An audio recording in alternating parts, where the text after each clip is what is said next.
లేటి వయసులో ప్రేమ ఓ retired teacher అమ్మ కొంప ముంచింది. ఆన్లైన్ ప్రియుడు ఆమెను నిండా ముంచేశాడు. నమ్మించి కోట్ల రూపాయలు కాజేశాడు. ఈ సంఘటన కర్ణాటకలో ఆలస్యంగా వెలుగు చూసింది.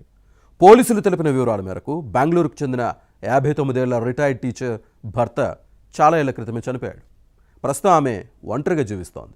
ఈ నేపథ్యంలోనే 4 ఏళ్ల క్రితం ఆమె మళ్లీ పెళ్లి చేసుకోవాలనుకుంది. 2019లో ఓ మ్యాట్రిమోనియల్ సైట్లో తన పేరును రిజిస్టర్ చేయించుకుంది. అదే సంవత్సరం డిసెంబర్ నెలలో ఆహాన్ కుమార్ పరిచయం అయ్యాడు. తాను ఓ ఎన్ఆర్ఐనంటూ పరిచయం చేసుకున్నాడు. అట్లాంటాలోని ఓ ఇజ్రాయెల్ ఆయిల్ కంపెనీలో డ్రిల్లింగ్ ఇంజనీర్గా పనిచేస్తున్నానని చెప్పాడు. ఓ ఐడి కార్డు కూడా చూపించాడు. దానిపై అతడి ఫోటో లేకపోయినా ఆమెకు అనుమానం రాలేదు. అతడితో స్నేహం చేసింది. ఆ స్నేహం కాస్త ప్రేమగా మారింది.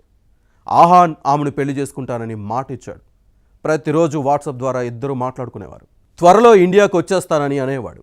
2020 నుంచి ఏదో ఒక కారణం చెప్పి ఆమెను డబ్బులు అడుగుతూ వచ్చాడు. పాపం అతడి మాయలో పడి లక్షల రూపాయలు అతడికి పంపించింది.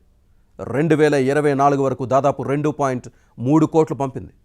ఏడాది గడిచినా అతడు డబ్బులు తిరిగి ఇవ్వలేదు. మోసపోయానని గుర్తించిన టీచర్ అమ్మ పోలీసులను ఆశ్రయించింది. అతడిపై కేసు పెట్టింది. కేసు నమోదు చేసుకున్న పోలీసులు దర్యాప్తు చేస్తున్నారు.